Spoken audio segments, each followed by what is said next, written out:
Hello guys, कैसे हो? आज हम देखते हैं एथेंटिक मूवी। मतलब प्लेन क्रैश होने के बाद एक ऐसे पायलट पे चला गया जहाँ पे बड़े बड़े राक्षस थे।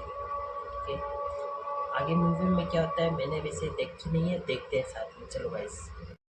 कहानी की शुरुआत एक भयानक तूफान से जूझते हुए प्लेन से होती है, जहां हमारा मेन कैरेक्टर, जिसका नाम चक था, वह शांति से बैठकर टॉयलेट कर रहा था कि तभी अचानक प्लेन का प्रेशर घटने लगा, जिससे टॉयलेट का दरवाजा खुल गया और कार्गो में आग लगकर एक खतरनाक विस्फोट हो गया। पायलट ने चक को सीट पर बिठाया क्योंकि समुद्र में इमरजेंसी लैंडिंग करनी थी। पायलट ने लाइफ राफ्ट देकर बेल्ट बांधने को कहा। प्लेन तेजी से नीचे गिरने लगा। अब प्लेन समुद्र से लगभग 3000 मीटर दूर था। तभी चक को पता चला कि उसकी गर्लफ्रेंड की दी हुई पॉकेट वॉच गिर गई है। पायलट ने लाइफ जैकेट पहनने को कहा, पर वह दाईं ओर थी। पॉकेट वॉच की वजह से जैक ने अपनी सीट बेल्ट खोल दी और लड़खड़ाते हुए उसे उठाने चला गया। लेकिन वॉच उठाते ही जैसे ही वह जैकेट लेने की कोशिश करने लगा, तभी प्लेन का एंगल बदलने के कारण वह हिल भी नहीं पाया। पायलट ने देखा कि वह अपनी सीट पर नहीं था, इसलिए उसने अपनी सेफ्टी बेल्ट खोल दी।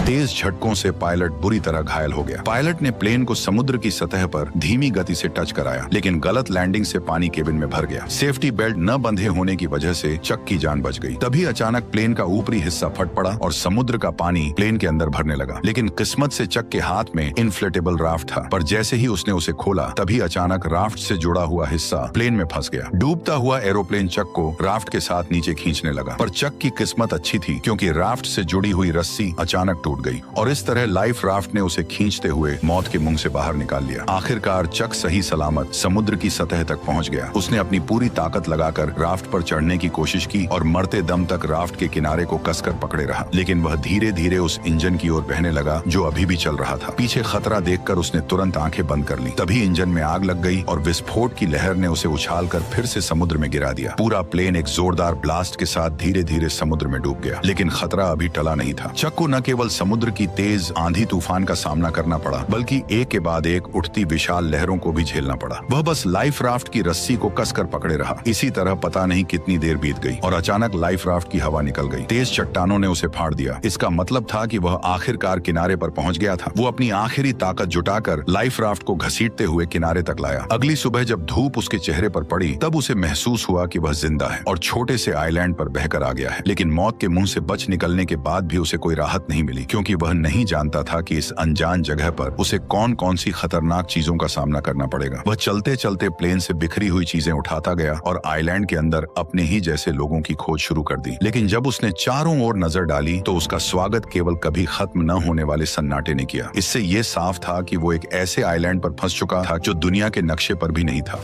कोई है यहाँ?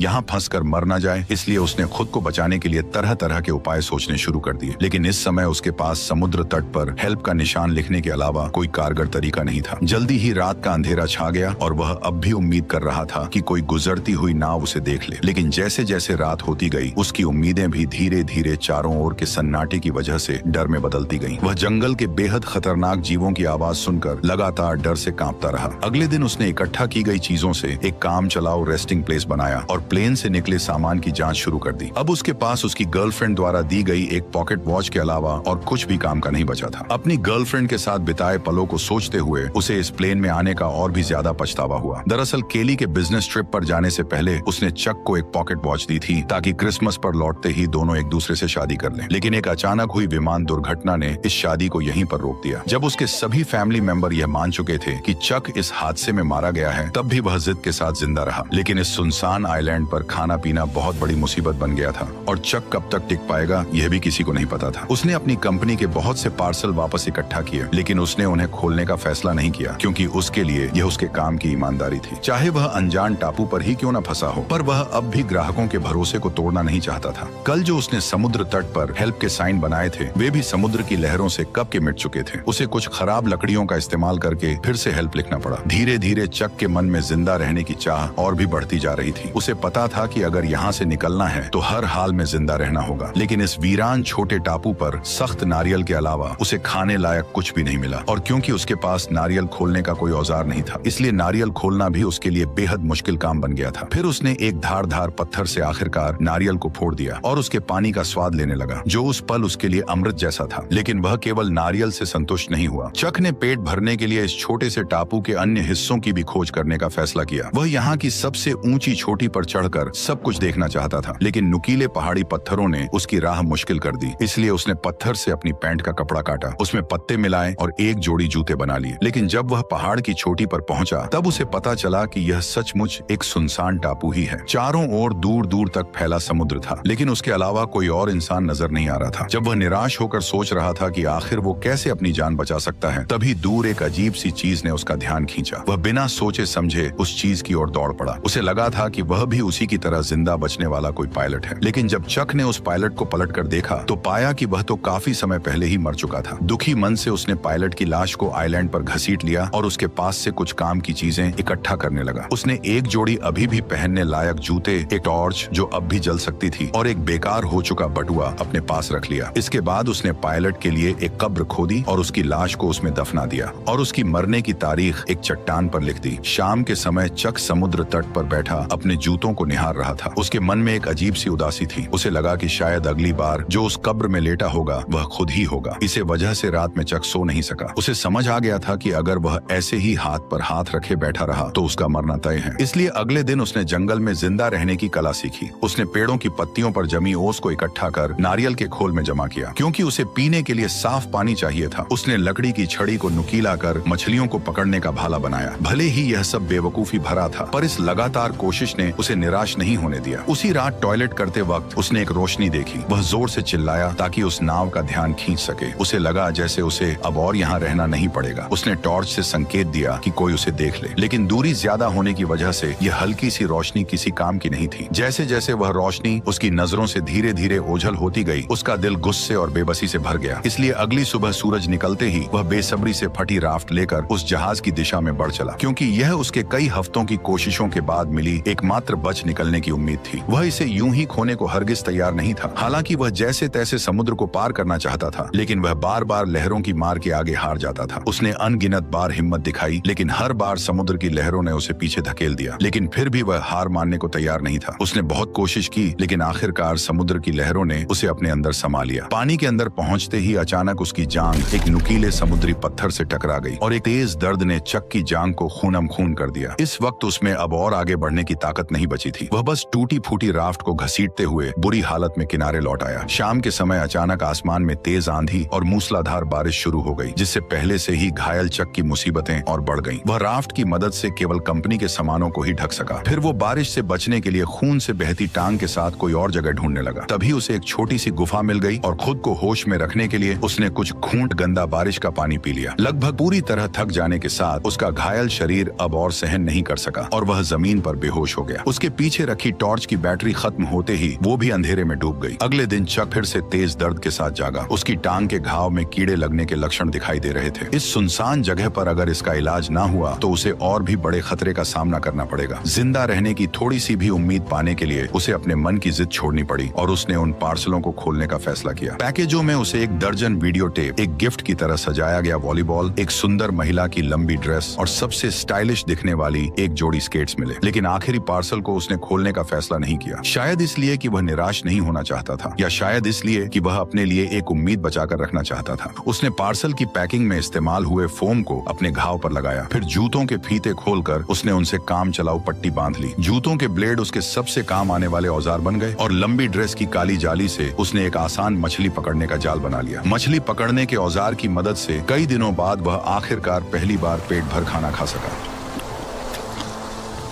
कच्चा खाना निगलना मुश्किल ना हो, इसके लिए चक ने लकड़ी रगड़कर आग जलाने का फैसला किया। लेकिन भले ही उसने सुबह से लेकर शाम तक और फिर शाम से लेकर अगली सुबह तक लगातार कोशिश की, पर फिर भी उसके मन में जो छोटी सी चिंगारी थी वह उसकी उम्मीद के मुताबिक आग नहीं बन सकी। जब उसके दोनों हाथ रगड़ते रगड़ते छिल गए तब उनसे ताजा खून बहने लगा, जिससे चक का गुस्सा फुट पड़ा।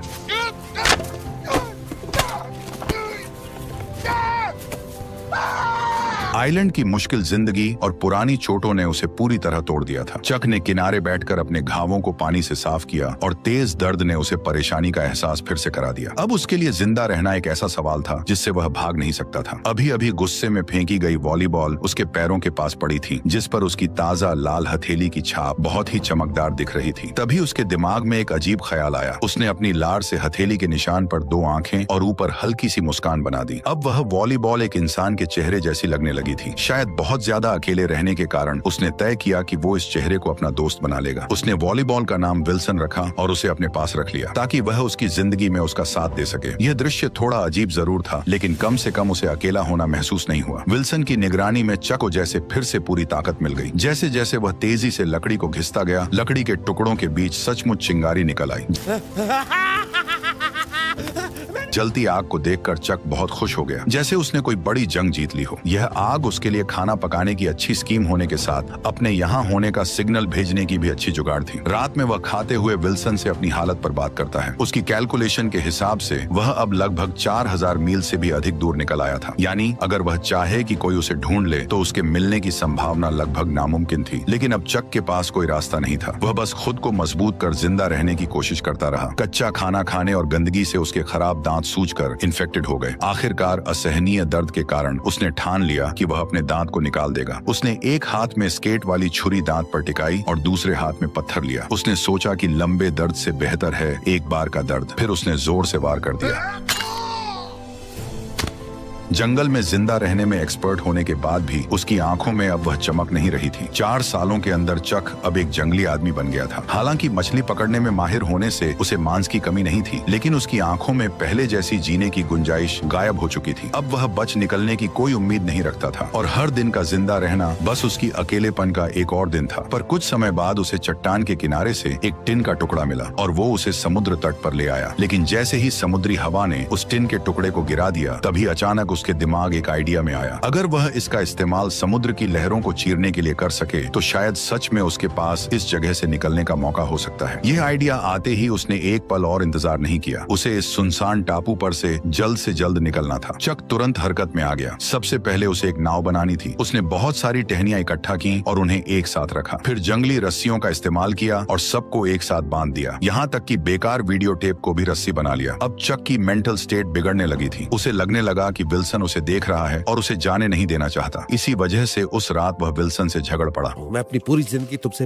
बात नहीं कर सकता। सुना तुमने? 2 टके के वॉलीबॉल। फिर उसने गुस्से में अपने 4 साल पुराने दोस्त को एक लात मारकर दूर फेंक दिया। लेकिन जब वह कुछ देर बाद शांत हुआ तो उसे अपने दोस्त विल्सन के लिए गहरा पछतावा हुआ। इसलिए वह रात के अंधेरे में विल्सन को ढूंढने निकल पड़ा और प्यार से उसके चेहरे पर फिर से रंग लगा दिया। हर दिन इसी तरह बीतता गया और चक की लकड़ी की नाव भी बनकर तैयार हो गई। उसने जाने के लिए सारी चीजें तैयार कर ली थी। अब बस सही दिशा की हवा का इंतजार था ताकि वह अपनी नाव को समुद्र में उतार सके। उसने अपने यहाँ फंसे होने का साइन भी छोड़ दिया था। उसने 10,500 से भी ज्यादा दिनों तक इस बेरहम टापू पर फंसे रहने का वर्ल्ड रिकॉर्ड बना दिया था। जब वह आखिरी अक्षर उकेर रहा था तभी अचानक हवा उस दिशा में चलने लगी जहाँ चक चाहता था। उसने एक्साइटेड होकर नाव को समुद्र की ओर धकेल दिया और फिर अपने पुराने दोस्त विल्सन के साथ जिंदगी खोजने की ओर निकल पड़ा। समुद्र की लहरें अब भी वैसी ही थी, लेकिन वे उसे घर लौटने से रोक नहीं सकी। झील की लहरों की तरह समुद्र की हर एक लहर लगभग उसे डुबो ही देती थी, लेकिन वो अपनी कोशिशों से लहर को चीरता चला गया। हर बार जब वह मौत के मुंह से बच निकलता तो उसके भीतर से बाहर निकलने की खुशी और भी बढ़ जाती। जब चक ने पीछे मुड़कर उस छोटे से टापू को देखा जिसने उसे 4 साल तक कैद रखा था, तब उस पल में चक के दिल में एक अजीब सी फीलिंग थी। अगर उसने इस कठिनाई का सामना करने की जिद न की होती तो शायद आज भी वह अकेलेपन से भरी जिंदगी जी रहा होता। हालांकि उसकी जंग अभी बस शुरू ही हुई थी। उसे पता नहीं था कि आगे जो खतरे उसका इंतजार कर रहे हैं वे उसके लिए सबसे घातक चुनौती साबित होंगे। ठीक उसी वक्त जब उसे लगा कि वह इसी तरह बहते बहते इंसानों की बस्ती तक पहुंच जाएगा, तभी एक और भीषण तूफान ने उसे झकझोर दिया। उस रात तेज बारिश में आंखें खोलना नामुमकिन था। वह नाव को पकड़े लहरों के बीच लाचार पड़ा रहा और हमलों को सहता रहा। यह उसके लिए सबसे कठिन रात थी। वह बेबस था और सब कुछ भगवान पर छोड़ चुका था। अच्छी बात यह रही कि चक किस्मत वाला था। उस रात की भीषण आंधी तूफान भी उसे अपने साथ नहीं ले जा सकी, लेकिन उसकी नाव को भारी नुकसान पहुंचा था। और सबसे अहम बात यह थी कि उसका पुराना दोस्त भी रस्सी ढीली हो जाने के कारण नाव से अलग हो चुका था। जब उसे इसका एहसास हुआ तब तक विल्सन समुद्र की लहरों के साथ बहुत दूर बह चुका था। वह उसका इकलौता साथी था जिससे वह दिल की बातें करता था। भले ही वह सिर्फ एक वॉलीबॉल था, लेकिन वही उसका एकमात्र सहारा था। वह सब कुछ भूलकर समुद्र में कूद पड़ा और उसे बचाने की कोशिश करने लगा, लेकिन दूरी बहुत ज्यादा थी और गहरा समुद्र उसे बार बार डरा रहा था। एक तरफ उसकी जान बचाने वाली नाव थी और दूसरी तरफ उसका 4 साल का सहारा विल्सन। लेकिन अब उसके पास कोई और चारा नहीं था। वह बस अपनी आंखों के सामने अपने पुराने दोस्त को दूर जाते हुए देखता रहा।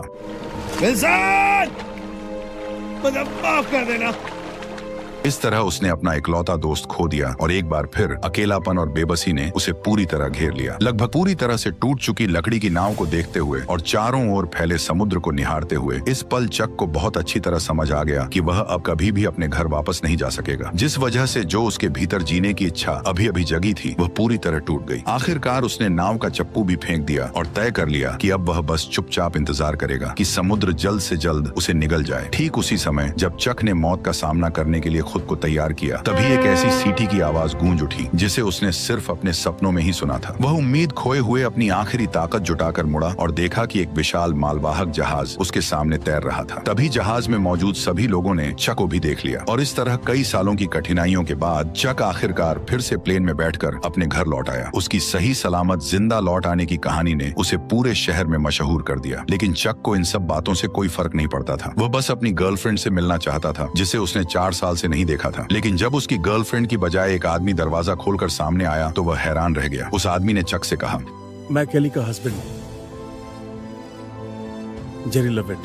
तब उसे पता चला कि जिसे वह याद करता रहा वह अब शादीशुदा थी और एक बच्चे की मां बन चुकी थी। केली का हस्बैंड चक को शांत करते हुए अपनी पत्नी का बचाव कर रहा था। शायद तुम्हें उसे थोड़ा और वक्त देना चाहिए। इतना कहकर वह वहां से चला गया। केली को रोते देख चक को उसकी हालत समझ आ गई। वह समझ गया उसकी कोई गलती नहीं थी। चक भी शायद वही करता। उस रात कंपनी ने स्वागत में समुद्री जानवरों की दावत दी। मेज पर रखी स्वादिष्ट मछलियां और बड़े केकड़े देखकर उस पल चक ने कुछ अजीब महसूस किया। उसके मन में उस आइलैंड की यादें थी क्योंकि टापू पर उबाऊ लगने वाले केकड़े और मछलियां यहाँ लजीज खाना बन गई थी। अगले दिन चक ने उस पार्सल को मंजिल तक पहुंचाया जिसे उसने टापू पर खोला नहीं था और एक थैंक्स लेटर भी दिया। उसने आभार जताया कि इसी पैकेज ने उसकी जान बचाई है। उस अजीब से पार्सल में क्या था जो इतने लंबे समय तक उसका साथी रहा, ये जानने के लिए उसने उसे कभी नहीं खोला। और इस तरह इस शानदार कहानी का अंत हो गया। तो अब तुम बताओ कि तुम्हें ये वीडियो कैसी लगी। अगर वीडियो पसंद आई हो तो मेरे चैनल पर जाकर और वीडियोस को भी जरूर चेक करो और कमेंट में बताओ कि अगली किस मूवी का एक्सप्लेनेशन देखना चाहते हो।